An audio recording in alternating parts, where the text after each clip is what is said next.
और फिर final comment के लिए मनोज जी मेरे साथ हैं। वकार साहब, बहुत शुक्रिया आपका।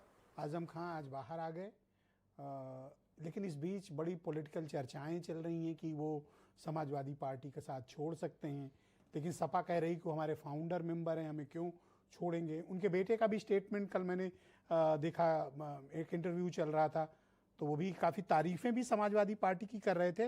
लेकिन आज आजम साहब ने जो बोला कि अभी उन्होंने तय नहीं किया है कि उन्हें क्या करना है, उनके इस स्टेटमेंट को आप किस तरह से देखते हैं? और दूसरा सवाल, आजम खां के साथ क्या गलत हुआ और अब कौम में उनको लेकर किस तरह की ओपिनियन है?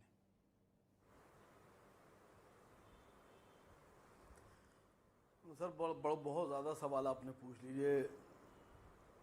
इतने सवाल आपको मुझसे नहीं पूछना चाहिए थे। आपने जो सवाल पहले पूछा था समाजवादी पार्टी के नेता से कि क्या आजम खां साहब सियासी तौर पर कोई कदम उठाएंगे, तो उसका जवाब ये है सर कि सियासत तो 50 साल कर ली।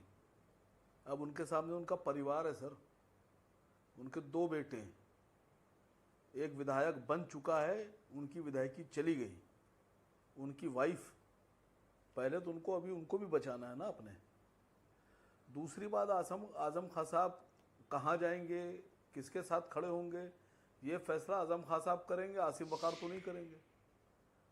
दूसरी सबसे बड़ी बात, मैं मीडिया को देख रहा हूँ 7-8 महीने पहले, साल भर पहले, 2 साल पहले जो आजम खां मीडिया की नज़र में आतंकवादी टाइप के आदमी थे, टेररिस्ट टाइप के, आज उन्हीं आजम खां साहब से उसी मीडिया की बड़ी हमदर्दी बढ़ गई। अब वो मीडिया कह रही है आजम खां साहब बेचारे ये। तो सर पहली बात तो समझ में नहीं आ रहा है कि इसमें ये शातिर खेले कौन का खेल रहा है। और आप बार बार पूछ रहे हैं समाजवादी पार्टी से, समाजवादी पार्टी बेचारी क्या कहे? वो यही तो कहेंगे कि वो फाउंडर मेंबर है, वो हमारे साथ थे, हैं, रहेंगे। इसके अलावा आप उनसे क्या सुनना चाहते हैं सर? और सबसे बड़ी बात, अभी आप एक फैक्टर पर बहस ही नहीं कर रहे हैं। आप बार बार हम लोगों से पूछ रहे हैं, पैनल में जो लोग हैं उनसे पूछ रहे हैं कि क्या होगा।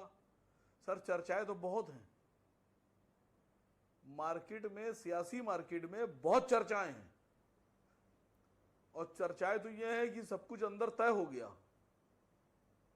पहले ही तय हो गया है, और जब पूरी डील हो गई तब आए, ये भी चर्चा है सर, जबकि मेरे पास इसकी कोई जानकारी नहीं। मेरे पास भी नहीं है, आप बता रहे हो तो मुझे पता चला। और एक आपको, हाँ आप तो बहुत बिल्कुल मासूम सर, हमारे मित्र हैं, मासूम मित्र, आपको पता ही नहीं होता है कुछ। सर बहुत सी चर्चाएं हैं, एक दिशा में आपने भी बात नहीं की।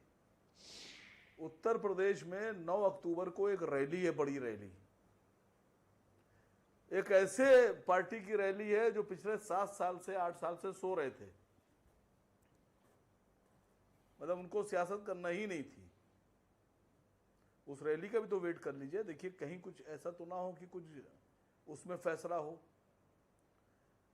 और आज आपको एक बहुत सीधी सी बात बताने जा रहा हूं कि जो लोग भी कयास लगा रहे हैं, गेस लगा रहे हैं, भारतीय जनता पार्टी कोई भी ऐसा फैसला, ऐसा प्लान नहीं करेगी जिससे उसकी सरकार जाने का खतरा हो। वो बड़ा फुल प्रूफ प्लान लेकर आए होंगे, जो भी लाए होंगे 2027 के लिए। अब वो मेरे पास तो प्लान नहीं है सर। ऐसा प्रतीत होता है आपकी बातें सुनकर कि आजम खां की रिहाई को लेके, उनकी राजनीति को लेकर आप थोड़ा तिलमिलाए हुए हैं और आप तमाम संभावनाएं प्रकट कर रहे हैं। आप उनकी पॉलिटिकल इंटीग्रिटी पर डाउट क्रिएट कर रहे हैं। अभी मैंने कोई बात कही थी तो आपने कहा आपके पास जानकारी नहीं, और हमारे दिल के अंदर की जानकारी आप लिए ले रहे हैं सर। ये बड़ा कमाल है सर, ये मतलब फार्मूला मुझे दीजिएगा आप कि हम भी सबकी दिल की जानकारियां लेते फिरेंगे। मैंने आपको वो बातें बताई हैं जो बातें आप लोगों से कहलाना चाह रहे थे या आप खुद सोच रहे थे। मैं आपसे जो कहना चाह रहा हूं कि आपने कहा कांग्रेस में जाएंगे, बहुजन में जाएंगे, इनके साथ जाएंगे, उनके साथ जाएंगे। सर ये सब आजम खान साहब पे छोड़ दीजिए सर। सर इतनी तलखी वो और हमसे और आपसे तिलमिलाहट ज्यादा बड़े आपके politician शब्दों हैं। में क्यों दिख रही है मुझे आज आप सामान्य तरीके से नहीं बोल रहे हैं। ऐसा लगता है किसी बात को लेकर आप खिसियाए हुए हैं। कोई बात है जो आपके दिल में चुभ रही है? क्या आपको पसंद नहीं आया कि मुसलमानों का इतना बड़ा रहनुमा आज बाहर आ गया है? नहीं, कौन सी बात से खिसी आए हुए हैं हम, वो जरा बता दीजिए, बात भी बता दीजिए मुझे। मैं जानकारी चाह रहा हूँ सर आपसे। मुझे पता नहीं है सर। मैं आपसे आज पूछना जैसी चाह रहा हूँ। तलखी है आपके शब्दों सर, में, फिर मैं आपसे कह रहा सामान्य हूँ तौर पर कि आप वेट- ऐसे होते नहीं हैं। आज आप कुछ नाराज, कुछ गमगीन।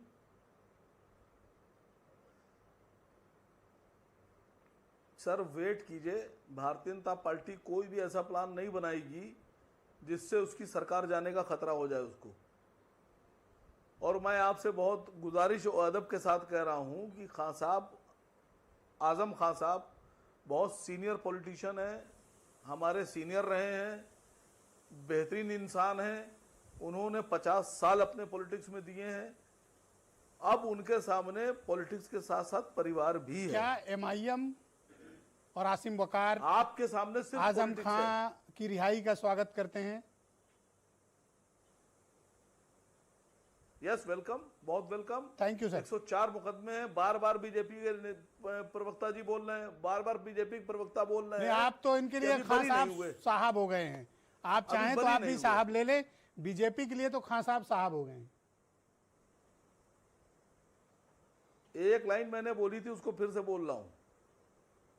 जो कुछ भी तय हुआ है अंदर या नहीं तय हुआ है, वो सब अभी 1-1.5 महीने 2 महीने के बाद आपके सामने आएगा। Thank you sir.